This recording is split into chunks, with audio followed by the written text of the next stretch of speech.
તુલસીવાડી શાક માર્કેટ ખાતે ગાડી અથડાવા જેવી નજીવી બાબતે મારામારીના દ્રશ્યો સર્જાયા। તુલસીવાડી શાક માર્કેટ ખાતે ગાડી અથડાવા જેવી નજીક બાબતે મારામારીના દ્રશ્યો સર્જાયા। ગાડી અથડાઈ જવાથી સામેના પક્ષ દ્વારા ગાડી કેમ અથડાડી એમ કહેતા બીજા પક્ષના યુવાને ધમકી આપી। બંને પક્ષ સામસામે આવી જતા મામલો વધુ ગરમ થયો। મારામારીની ઘટના સર્જાતા બે લોકોને માથાના ભાગે અને હાથના ભાગે ગંભીર ઈજા થઈ। શાકભાજીની લારીમાં એક્ટિવા અથડાવા જેવી બાબતે મારામારીના દ્રશ્યો સર્જાયા હતા।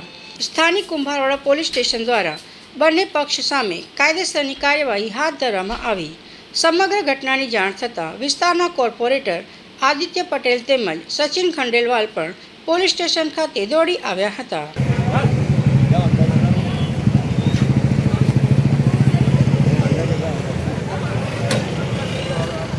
खराब गारो देवाने तो कहीं लाइसेंस है परमानेंट लाइसेंस है तमने कोने कीधुं अहींया रस्ता वच्चे बेसवानुं तो भाई को मैं 500 रुपयानी पावती भरावुं छुं दर महीने અને પાવતી પણ મારી જોડે છે તો આ રીતના વાત ના કરે। તમે આગળ ગયો એનામાં તો પછી મને મારવા માંડ્યો એના પછી મને અહીંયા ગાડી માર્યું સાહેબ।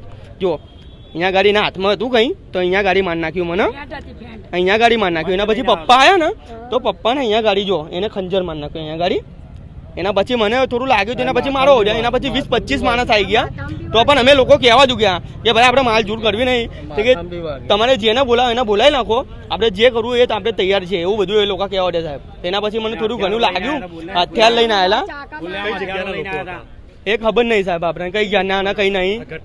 આપણે કારેલાબાગ બજાર છે ને કારેલાબાગ બજાર છે ને એટીએમ છે ને એસબીઆઈ બસ તઈનું પોપરનું તૈયારી આ મેટર થઈ ગયો। સામે પક્ષના કેટલા લોકો હતા? સામે લગભગ 15 થી 20 જણ માણસ હતા એ લોકો। કોઈ મહિલાઓને બી મમ્મી છે મારા જો આના અમને પાઇપ વાગી છે આકાશભાઈ સુરેશભાઈ વાગેલા।